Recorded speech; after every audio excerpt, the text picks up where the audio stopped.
advantages and the drawbacks of microscopy. There are no drawbacks, بس احنا هنفترض there are drawbacks to somebody who doesn't use microscopy. So the advantages طبعا number one is that you have a range of magnification. For loops not so much.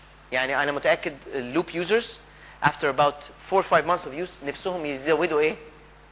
magnification, but they're stuck. They only buy one loops. You have it at 3.5x or 5x, and you can't go up or you can't go down.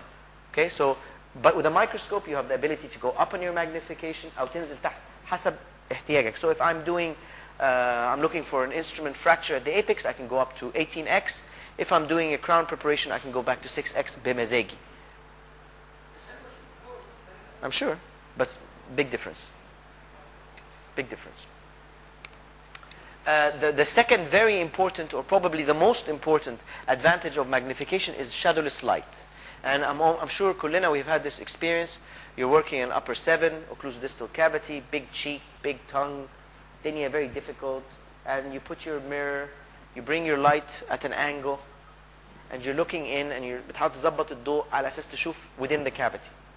So بتظبط إيدك takes you about a minute عقبال ما تظبط إيدك وابتديت تشوف إيه within the cavity, but you can only see the buccal side of the cavity.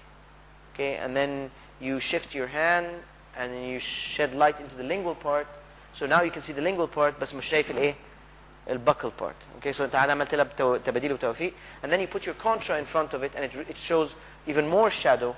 So now you can't see at all, and after you give up تروح ضرب ضربتين look, ضرب ضربتين look. So you're working by chance. Okay, and this is because within the mouth you are creating shadow, and shadow is because your eyes are in one direction, your line of view, and the light is also at a different line of view, at an angle.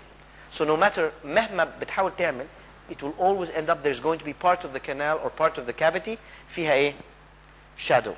Now with magnification سواء بتستعمل loops أو microscope, الvision ماشي مع الضوء.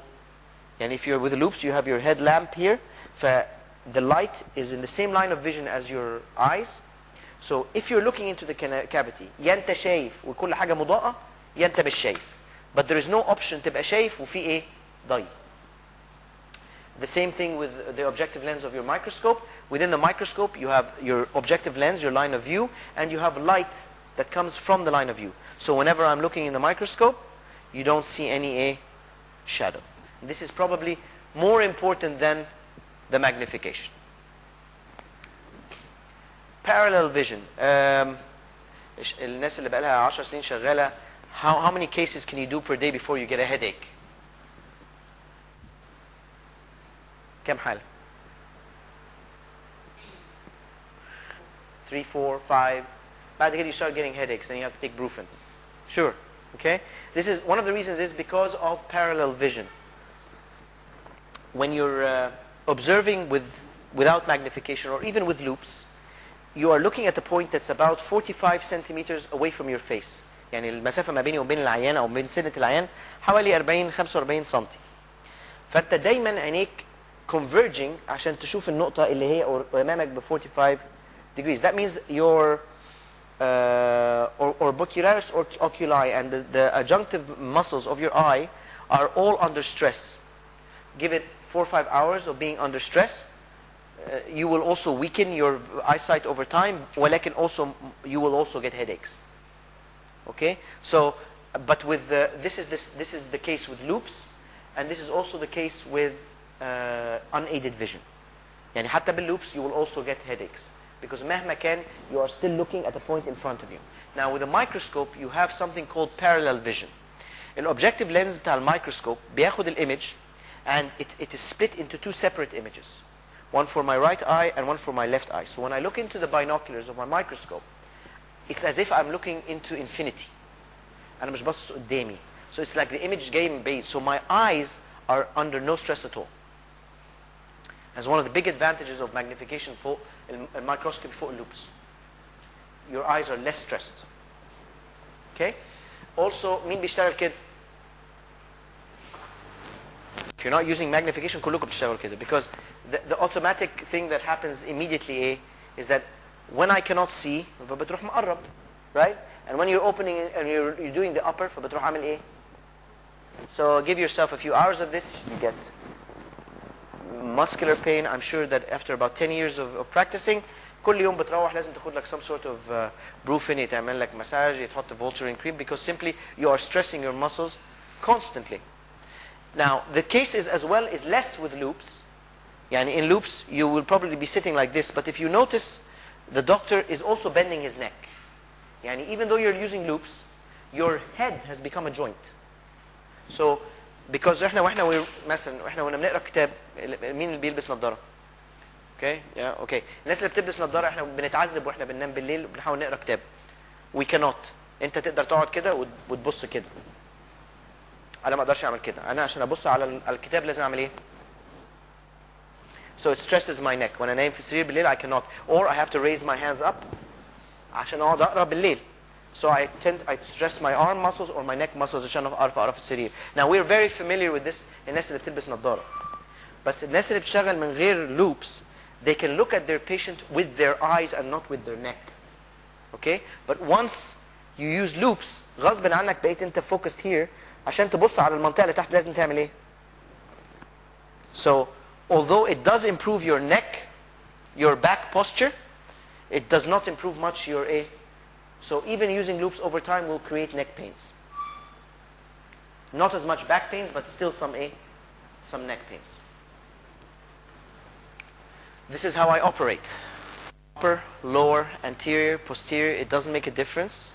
This is how I sit on my microscope. It's from 0 to 20 degrees, mostly 0 to 10. And it doesn't make a difference upper, lower, or anterior, or posterior. This is how I sit.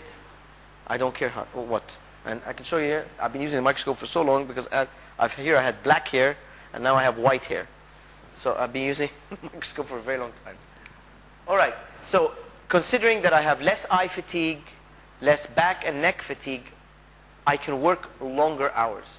Even at my age now, I'm not that old, ولكن 25 years into my career, I can work from 9 in the morning till 1, take a 2-hour break and work from 2 till 9. I can do a volume of 18 patients a day without feeling neck or back pain. Because now, even if you're using loops, 5 or 6 hours بعد كده انت هيجيبوك من على الارض.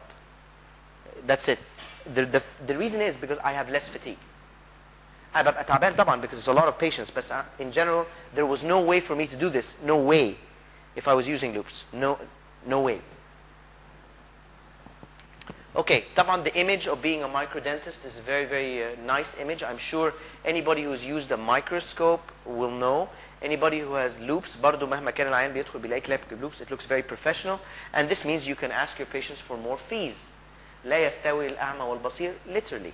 Okay, so you have the ability to do this. احنا لما بنجيب أي جهاز جديد عندنا في العيادة, we put it in front of the patient. You get a new CAT cam, بترميها قدام الباتient. You get a new laser instrument, you're playing Star Wars in front of your patient. So you try and show your patient that you have extra pieces of equipment, you have up-to-date technology, and this way you can ask the patient for more money. ده طبيعي. Okay?